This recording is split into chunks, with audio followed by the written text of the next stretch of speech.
علامہ ابو نصر رحمۃ اللہ علیہ نے لکھا ہے کہ غار ثور پہ نا حضرت ابو بکر صدیق رضی اللہ تعالیٰ عنہ نے نبی کریم علیہ السلام کی خدمت میں عرض کیا تھا کہ یا رسول اللہ صلی اللہ تعالیٰ علیہ وسلم آپ رکیں، پہلے میں جاتا ہوں، آپ رکیں، پہلے میں جاتا ہوں، پھر آپ تشریف لائیے گا۔ تو وہ فرماتے ہیں کہ یہ بات اس بات کی طرف اشارہ ہے کہ جس دل میں ابو بکر صدیق پہلے آئے وہیں حضور تشریف لایا کرتے،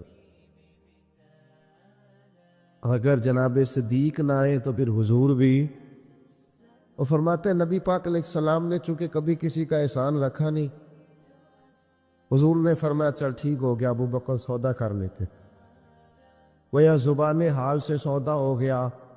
غار میں پہلے صدیق گئے اور پھر حضور آئے، اور مزار میں پہلے حضور گئے پھر صدیق آئے۔ فرمایا جا تجھے بدلا دی۔ حضرت ابو بکر صدیق رضی اللہ تعالیٰ عنہ وہ خوبصورت آدمی ہیں جنہوں نے اپنا اعتماد بنایا تو بنایا کہاں؟ امام الانبیاء کی بارگاہ میں۔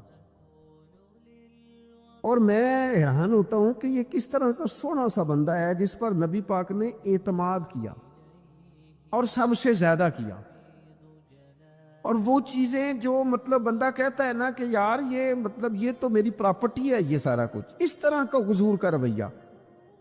حضرت صدیق اکبر بھی موجود نہیں، حضرت عمر بھی موجود نہیں، ایک بندے نے آ کے عرض کی یا رسول اللہ صلی اللہ علیہ وسلم ایک عجیب واقعہ ہوا ہے، یہ بخاری میں ہے حضور، ایک عجیب واقعہ ہوا ہے، ایک بندہ بیل پہ سوار ہوا ہے، بیل بول پڑا ہے، بیل نے اس کو بول کے کہا ہے کہ بھئی میں نا ہل چلانے کے لیے ہوں، کھیتی باڑی کے لیے ہوں، میں سواری کے لیے نہیں، سواری کے لیے دوسرے جانور ہوتے ہیں۔ آپ کو پتہ ہے سواری گھوڑے پہ ہوتی ہے، اونٹ پہ ہوتی ہے، تو میں کوئی سواری کے لیے نہیں، میں تو ہل کے لیے ہوں۔ وہ بول پڑا ہے، پوچھنا چاہتا تھا حضور یہ بات ماننے والی ہے، پوچھنا چاہتا تھا۔ وہاں نہ حضرت ابو بکر ہے نہ حضرت عمر ہے، حضور کیا فرماتے ہیں؟ فرمایا میں بھی مانتا ہوں، ابو بکر بھی مانتا ہے، عمر بھی مانتا ہے، اللہ چاہے تو بیل بول سکتا ہے، میں بھی مانتا ہوں، ابو بکر بھی مانتا ہے، عمر بھی مانتا ہے۔ اس کا کیا مطلب ہے؟ شارحین حدیث کہتے ہیں اس کا مطلب یہ ہے، حضور بتانا چاہ رہے ہیں جو میں کہہ دوں نا یہ دونوں فوراً ہی مان جاتے ہیں۔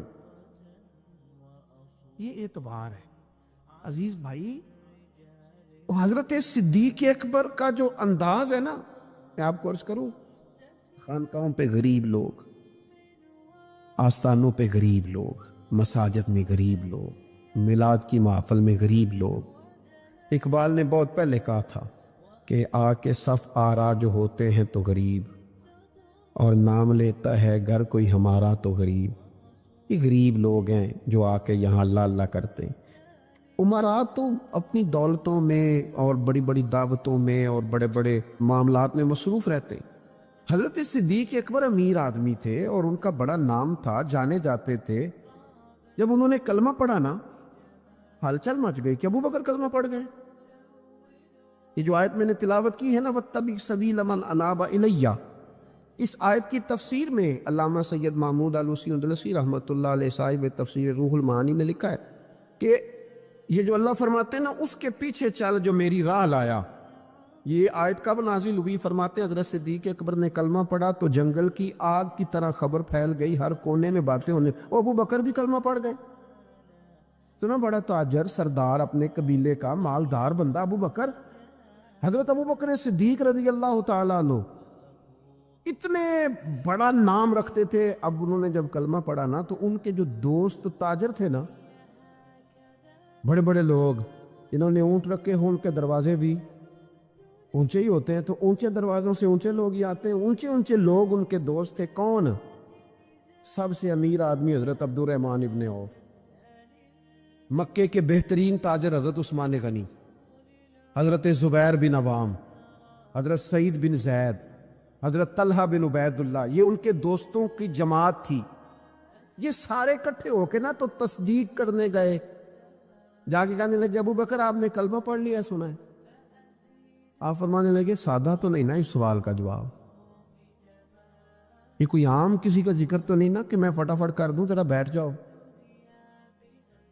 یہ بات کہ میرے دل آمنا کے لال کی باتیں کرے، ذرا بیٹھو نا، تسلی سے بیٹھو۔ بیٹھ گئے، حضرت صدیق اکبر نے بات شروع کی، انہوں نے نا کلام شروع کیا تو اس میں والہانہ پن اتنا تھا، پیار اتنا تھا، انہوں نے حضور کا تذکرہ یوں کیا، کبھی اخلاق کی بات، کبھی کردار کی بات، کبھی تعلیم کی سچائی کی بات، کبھی زبان کی صداقت کی بات، کبھی لفظوں کی رعنائی کی بات، کبھی نبی پاک نے جو حقوق بتائے ان کا ذکر، اس انداز میں حضور کا ذکر کیا کہ وہ جو تصدیق کرنے آئے تھے نا کہ آپ نے کلمہ پڑھا کہ نہیں پڑھا، وہ سارے بھی کلمہ پڑھ کے مسلمان ہو گئے، وہ بھی سارے سودا لینے کے لیے بازار گئے ہم، اور ہاتھ اس کے بکے جس کے خریدار گئے ہم، وہ بھی سارے حضور کی بارگاہ میں آ گئے حضرت صدیق کے ساتھ اور کلمہ پڑھ گئے۔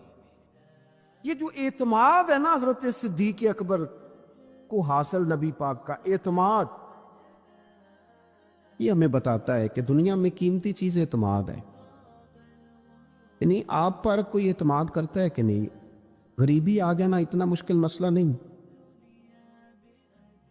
حالات اوپر نیچے ہوتے رہتے، لیکن آپ کا اعتماد کس طرح کا ہے؟ سوسائٹی میں آپ کو کس نام سے جانا جاتا ہے؟ آپ کے اپنے کیا رائے رکھتے ہیں آپ کے بارے میں؟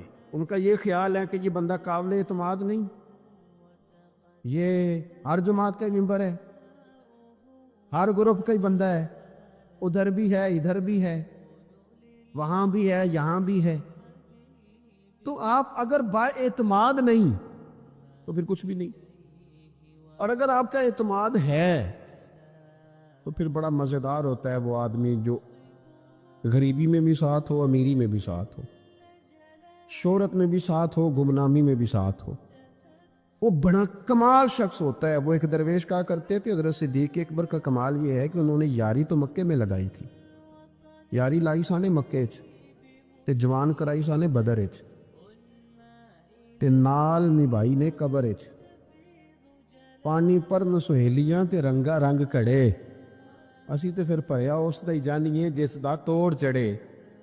ایک ایسی عجیب دوستی، ایک قبر تک ساتھ، کیا مقدر ہے صدیق و فاروق کے جن کے گھر رحمتوں کے خزینے میں۔ حضرت ابوبکر صدیق پر اعتماد کیا گیا، پیار کیا گیا، حضور نے ان کو نوازا۔ نبی پاک کا خیال تھا کہ ہر معاملے میں کئی باتیں بتا سکتا ہوں، کہ حضرت عمر جیسے آدمی نے کہا یا رسول اللہ یہ فیصلہ کیوں ہو گیا، آپ سچے، قرآن سچا، اسلام سچا، کیوں ہو گیا؟ تو نبی پاک نے فرمایا اس لیے ہو گیا کہ تیری سمجھ میں نہیں بھی آ رہا، صحابہ کی نہیں بھی آ رہا، تو میں پھر بھی اللہ کا رسول ہوں۔ لیکن حضرت صدیق اکبر سے جب جا کے انہوں نے پوچھا کہ یار یہ فیصلہ ہو گیا ہے، کیسے ہو گیا؟ تو آپ نے وہی لفظ کہے جو حضور نے کہے تھے، فرمایا عمر چپ کر جا، وہ اللہ کے رسول ہے۔ یہ جو خاص لگاؤ ہے نا کہ جو سونا کہہ دے گا، وہ جس وقت کہہ دے گا، وہ جس حال میں کہہ دے گا، وہ جس طرح کہہ دے گا، اور یار پیارا ہوتا ہے وہ بندہ جس کا آپ کو پتہ ہوتا ہے مینوں نہ نہیں کر سکتا، میں وڈ بھی چھٹیا تے میرا ہے، دھتکار بھی دیا تو میرا ہے، میں نے نا اس پہ سارا وزن بھی ڈال دیا تو میرا ہے، رات کو بھی میرا ہے، دن کو بھی میرا ہے، دھوپ میں بھی میرا ہے، چھاؤں میں بھی میرا ہے، یہ کہیں جا نہیں سکتا۔ اس کو میں کہوں گا تو پیسے بھی لائے گا، جائیداد بھی لائے گا، نام بھی سارا میرے نام کر دے گا۔ وہ اگر یہ ساری صلاحیتیں کسی نے دیکھنی ہو تو حضرت صدیق اکبر میں ملے گی، ہر شے اپنا بچائے۔ ایک دن حضور نے فرمایا ابو بکر تیرے مال نے بڑا نفع دیا، تو رو پڑے، کہنے لگے سونیا میرا کدوں تے تہاڈا ہے؟ نہیں سمجھے آپ بات؟ انہیں ہم نے لفظوں میں بات کی ہے، حدیث سیاستہ میں موجود ہے۔ ابو بکر کے مال نے بڑا نفع دیا تو حضور نے میرا مال کہا تھا، کہنے لگے سونیا مال بھی تہاڈا ہے، جان بھی تہاڈی، کیا پیش کروں آقا، کیا چیز ہماری ہے، یہ دل بھی تمہارا ہے، یہ جان بھی تمہاری ہے۔ آپ کا یا رسول اللہ ہمارا تھا کب؟ کچھ بھی نہیں۔ نبی کریم صلی اللہ علیہ وسلم کا جو خاص اعتماد ہے نا، جو خاص حضور سید عالم علیہ السلام کا پیار ہے۔ صحیح بخاری میں ایک حدیث ہے بڑی انوکھی، ایک عورت آئی حضور کی خدمت میں، اس نے نا کوئی حاجت سرکار کی بارگاہ میں عرض کی تو نبی پاک صلی اللہ علیہ وسلم نے اس سے کہا دوبارہ آنا۔ خواتین نا بعضوں کا زیادہ گہرائی میں اتر کے بات کرتی ہیں، اس نے بھی ذرا گہرائی میں اتر کے سوال کیا، کہنے لگی یا رسول اللہ اگر میں آئی اور وقت جدائی کا ہوا، آپ ملے نہ، ملاقات نہ ہو سکی تو حضور پھر کیا کروں؟ نبی کریم علیہ السلام نے فوراً فرمایا میں نہ تجھ سے ملا نا، اگر تو ابو بکر صدیق تو ملے گا نا، آپ کو ابو بکر صدیق تو ملیں گے نا، ان سے ملاقات کر لینا۔ خاص نبی پاک صلی اللہ تعالی علیہ وسلم نے نا اعتماد کیا حضرت صدیق اکبر پر، اور گہرا، اور حضور کی نا یہ خواہش تھی کہ ابو بکر صدیق سے ساری امت پیار کرے۔ حضور نے فرمایا ابو بکر کے مال نے مجھے بڑا نفع دیا، انہوں نے اپنی جان کے ساتھ میرے ساتھ بڑی وفاداری کی۔ امام سیوطی حدیث لائے ہیں، حضور نے فرمایا ابو بکر سے پیار کرنا اور ابو بکر کا شکریہ ادا کرنا میری ساری امت کے لیے ضروری ہے۔ کیا ہی اچھا ہو کہ 22 جمادی الثانی کو چھٹی ہو حضرت صدیق اکبر کے نام،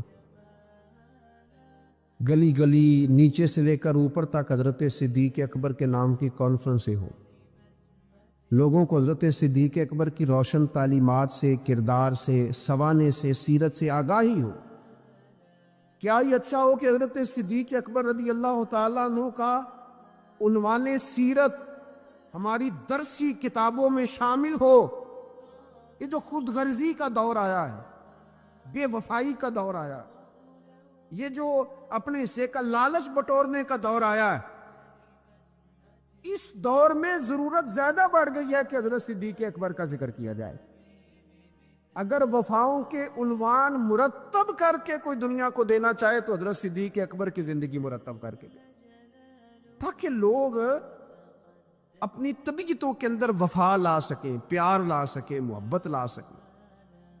یہ بہت ضروری ہے۔ اللہ کرے ہماری حکومتوں کی ادھر بھی توجہ جائے، اور چلیں حکومتوں کی تو توجہ جو جانی ہے سو جانی ہے 22 جمادی الثانی کو۔ ہم سب کو تو ان کا دن منانا چاہیے کہ نہیں منانا چاہیے؟ گھر گھر ان کا ذکر ہونا چاہیے کہ نہیں ہونا چاہیے؟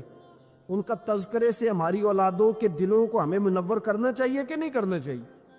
جگہ جگہ ان کا ذکر ہو، کس لیے ہو؟ کہ حضور نے فرمایا ہے کہ ابو بکر کا شکریہ بھی ادا کرو اور میرے ابو بکر سے محبت بھی کرو۔ کیوں؟ اس لیے کہ سرور کائنات صلی اللہ تعالی علیہ وآلہ وسلم نا حضرت صدیق اکبر سے بڑا پیار کرتے۔ بخاری شریف میں نا ایک عجب روایت ہے، انوکھا اس کا طرز ہے اور سمجھنے لائق ہے۔ حضرت ابو دردہ رضی اللہ تعالیٰ عنہ فرماتے ہیں کہ کسی بات میں نا حضرت عمر فاروق رضی اللہ تعالیٰ عنہ اور سیدنا ابو بکر صدیق رضی اللہ تعالیٰ عنہ کی شکر رنجی ہو گئی، اختلاف رائے ہو گیا۔ لوگ کٹھے رہتے ہیں تو ہو بھی جاتا ہے۔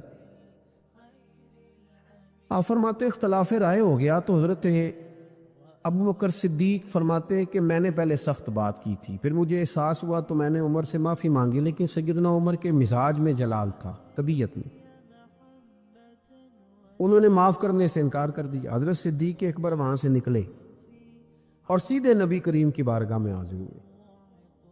تھوڑی دیر گزری تو حضرت عمر کہتے ہیں مجھے بھی احساس ہوا کہ ارے یار جب حضرت ابو بکر نے درگزر کا کہا تھا تو مجھے کر دینا چاہیے تھا، میں نے بات کو طول دیا۔ فرماتے ہیں میں ان کے گھر گیا تو پتہ چلا وہ تو حضور کی بارگاہ میں گئے ہوئے۔ فرماتے ہیں میں وہاں سے نکلا، نبی کریم کی بارگاہ میں حاضر ہوا۔ حضرت صدیق اکبر نے بات سنا دی تھی، یا رسول اللہ صلی اللہ علیہ وسلم مجھ سے ایک سخت بات ہو گئی، عمر ناراض ہو گئے، پھر میں نے معافی چاہی لیکن عمر نے معاف نہیں کیا۔ حضرت ابو دردہ فرماتے ہیں جناب عمر جب حضور کی بارگاہ میں آئے تو میں نے نبی پاک کے چہرے پہ جلال دیکھا، حضرت صدیق اکبر نے بھی دیکھا، حضرت عمر نے بھی دیکھا، غضب سے ان کے خدا بچائے جلال نظر آ رہا تھا کہ حضور شدید جلال میں ناراض ہے۔ کہتے ہیں حضرت صدیق اکبر اٹھے، حضور کے قریب جا کے تو گھٹنوں پہ ہاتھ رکھ دیا، عرض کی یا رسول اللہ غلطی میری تھی، عمر سے میں نے معافی چاہی لیکن ان کی مرضی تھی، انہوں نے معاف نہیں کیا۔ حضور وہ میں بھول گیا تھا، میری غلطی تھی۔ تو نبی کریم نے کس طرح کلام فرمایا؟ فرمایا عمر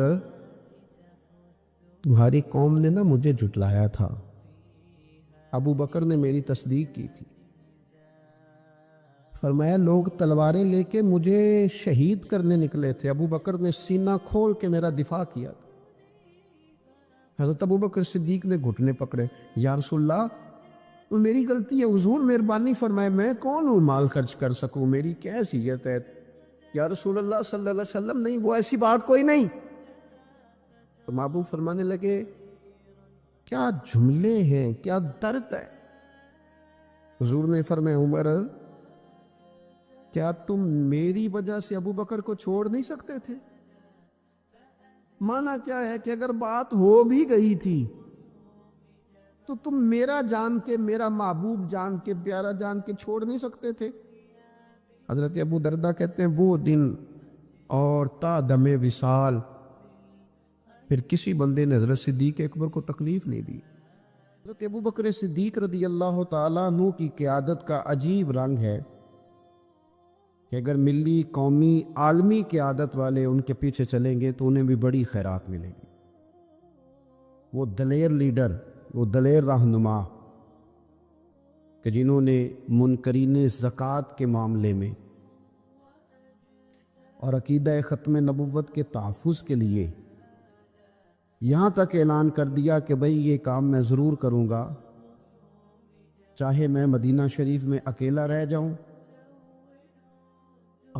جاؤں مدینہ منورہ میں، اور جنگل کے درندے آ کے میری بوٹیاں نوچ کے لے جائیں، تو پھر بھی قیادت چونکہ میرے ذمے ہے تو میں سب کچھ قربان کر کے بھی دین متین کا تحفظ کروں گا۔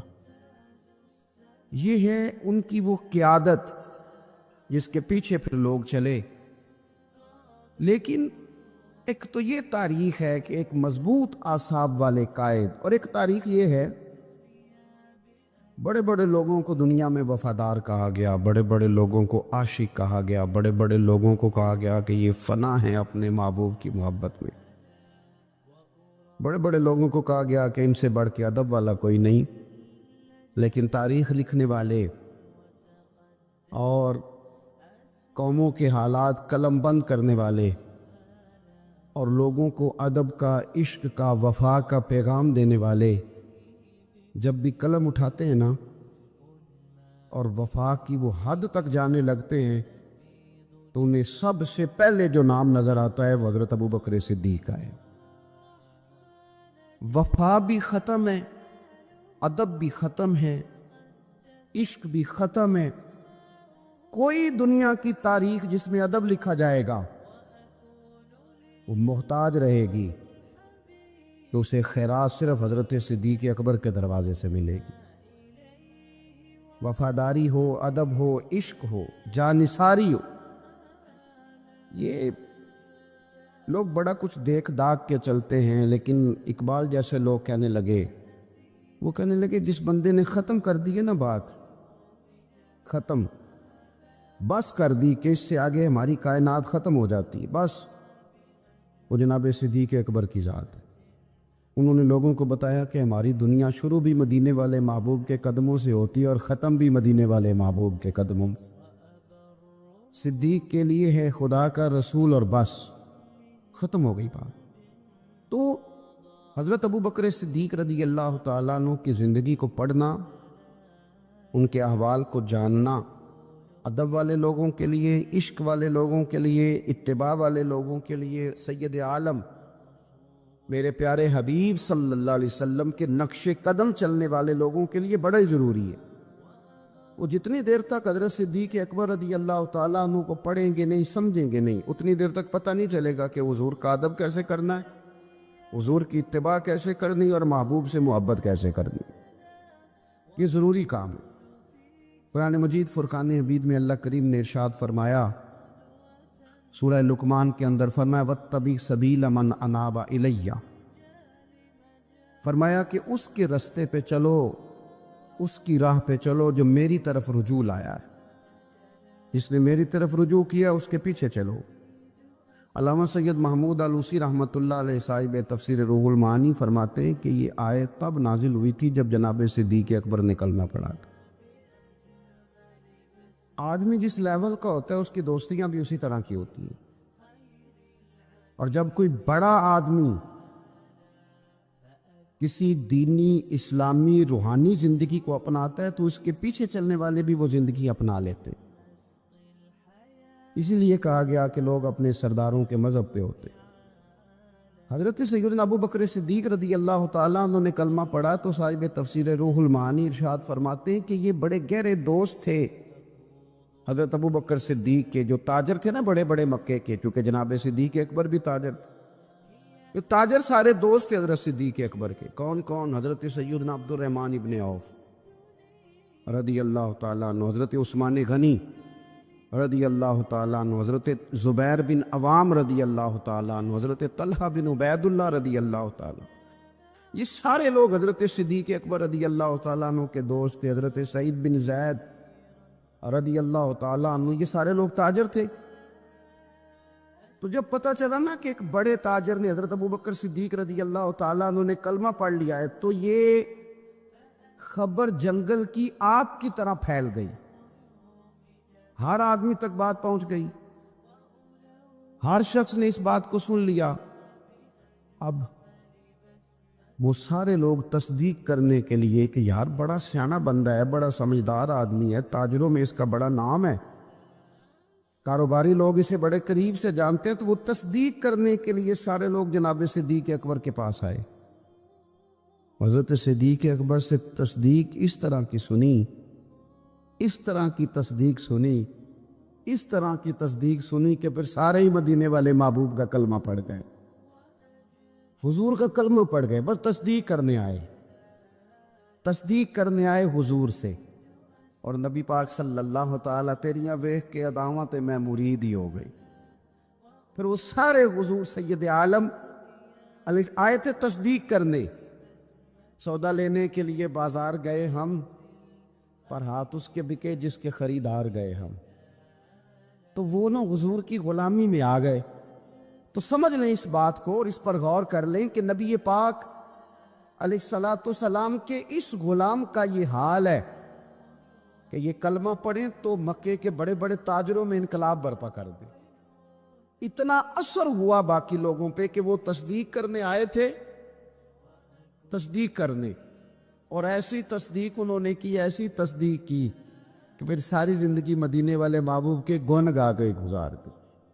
ساری زندگی حضور سید عالم صلی اللہ علیہ وسلم، حضرت ابو بکر صدیق رضی اللہ تعالیٰ عنہ نے اپنی مقدس زندگی کے اندر نبی کریم صلی اللہ علیہ وسلم کی بارگاہ میں وقت گزارا۔ آپ مختلف مقامات پر قرآن مجید کو دیکھیں گے تو حضرت صدیق اکبر رضی اللہ تعالیٰ عنہ کی مختلف شانیں آپ کو قرآن حکیم میں نظر آئیں گی۔ اللہ کریم نے قرآن مجید میں ارشاد فرمایا سورہ بقرہ میں کہ الذین ينفقون اموالهم باللیل والنہار سرا وعلانیہ، فرمائے کچھ لوگ ایسے ہیں جو اللہ کے راستے میں خرچ کرتے ہیں اعلانیہ بھی اور چھپا کر بھی۔ اور وہ کس طرح خرچ کرتے ہیں؟ رات کو بھی خرچ کرتے ہیں اور دن کو بھی خرچ کرتے ہیں، اعلانیہ بھی، چھپا کے بھی، دن کو بھی، رات کو بھی۔ تو یا اللہ ملے گا کیا؟ فرمایا فَلَهُمْ أَجْرُهُمْ عِنْدَ رَبِّهِمْ، ان کا اجر ان کے رب کے پاس ہے، وہ اللہ کے پاس ہے، اور راز ہے، ان کا اجر ان کے رب کے پاس ہے۔ اب ان پر نہ کوئی خوف ہوگا نہ وہ غمگین ہوں گے۔ یہ وہ لوگ ہیں جو رات کو بھی خرچ کرتے ہیں، دن کو بھی خرچ کرتے ہیں، اعلانیہ بھی خرچ کرتے ہیں، چھپا کے بھی خرچ کرتے ہیں۔ تفسیر روح المعانی ہی کو آپ دیکھ لیں تو علامہ سید محمود آلوسی اندلسی رحمۃ اللہ علیہ فرماتے ہیں کہ حضرت صدیق اکبر کا ایک دفعہ خرچ تو ہمیشہ کرتے رہتے تھے، ایک دفعہ ارادہ بن گیا، اس آیت کے شان نزول میں لکھتے ہیں ایک دفعہ ارادہ بن گیا کہ میں نے 40,000 دینار خرچ کرنے اللہ کی بارگاہ، اور کرنے اس طرح ہے کہ دن کو بھی خرچ کرنے، اور اگر کوئی آدمی رات کو لینا چاہے تو اسے یہ نہ محسوس ہو کہ یہ تو صرف اجالے میں دینے والے ہیں۔ اگر کوئی رات کی تنہائی میں لینے آئے گا تو اسے بھی دیں گے، خرچ کریں گے اللہ کے راستے میں۔ اور 10,000 دینار، 40,000 کل دینے تھے، 10 خرچ کیے دن کو، 10 خرچ کیے رات کو۔ 10 اس وقت خرچ کیے جب ساری دنیا اعلان ہوتا ہے نا چندے کا تو سارے دے رہے ہوتے ہیں. 10 اس وقت خرچ کر دیا 10,000 دینار, اور پھر 10 چھپا کے خرچ کیا,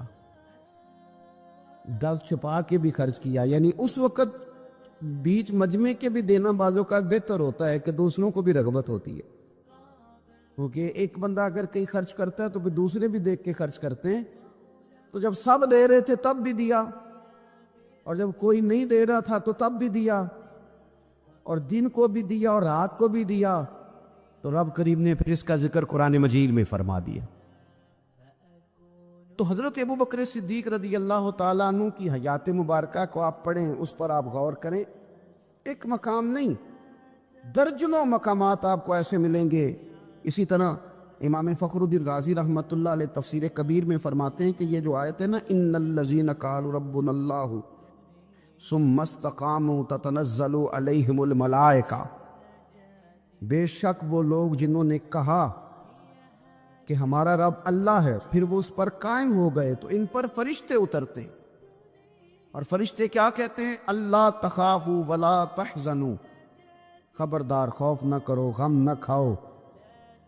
وَأَبْشِرُوا بِالْجَنَّةِ الَّتِي كُنْتُمْ تُوعَدُونَ, اور خوش ہو جاؤ اس جنت پر, تمہیں خوشخبری دینے آئے ہیں اس جنت کی جس کا رب نے تمہارے ساتھ وعدہ کیا ہے. تو امام راضی کہتے ہیں یہ جو کہا نا کہ وہ لوگ جنہوں نے کہا اللہ ہمارا رب ہے پھر وہ ڈٹ گئے, پھر ان پر فرشتے اترے اور فرشتے خوشخبری دینے کے لیے اترے, فرمایا یہ بھی حضرت ابو بکر صدیق کی شان میں نازل ہوئی ہے. اس لیے کہ حضرت صدیق اکبر نے اس وقت کلمہ پڑھا تھا جب کوئی اور کلمہ نہیں پڑھتا تھا. پہلے مسلمان حضرت صدیق اکبر آزاد مردوں میں سے پہلے مسلمان, آپ نے کلمہ پڑھا. رش دیکھ کے تو بھائی عام جگہ پہ بھی بڑے لوگ آ جاتے ہیں, لیکن تنہائیوں میں ابتدا میں بالکل شروع میں جس ہستی نے صرف جلوہ والضحیٰ دیکھا, آج لوگ بڑے جمہوریت پسند ہیں کہ ساری دنیا جدھر جائے گی ہم نے ادھر جانا ہے, جدھر رش زیادہ ہوگا اس وقت ہم چلیں گے. لیکن حضرت ابو بکر صدیق رضی اللہ تعالیٰ عنہ اس وقت کلمہ پڑھا جب اسلام پر تنہائیاں تھیں, غربتوں کا دور تھا. انہوں نے یہ نہیں دیکھا کہ ساری دنیا کدھر ہے, انہوں نے یہ دیکھا کہ میرے محبوب کی رضا کدھر ہے. اور پھر اس پر انہوں نے تکلیفیں برداشت کی. تکلیفیں پلیٹ میں رکھ کے نہیں غلامی مل جایا کرتی, تکلیفیں برداشت کی, مار بھی کھائی, مال بھی دیا, تکلیف بھی سہی, تانے بھی سہے, باتیں بھی سنی, قبیلے کے اندر سے بھی مخالفت ہوئی, باہر سے بھی مخالفت ہوئی, وہ ڈٹے رہے. تو آپ فرماتے جب یہ ڈٹ گئے نا تو پھر میں نے بھی ان کی مدد کے لیے فرشتے نازل کر دیے. پھر اللہ تبارک و تعالیٰ نے انہیں کوئی لاوارث نہیں چھوڑا, پھر ان کی مدد اللہ نے اپنے فضل سے فرمائی.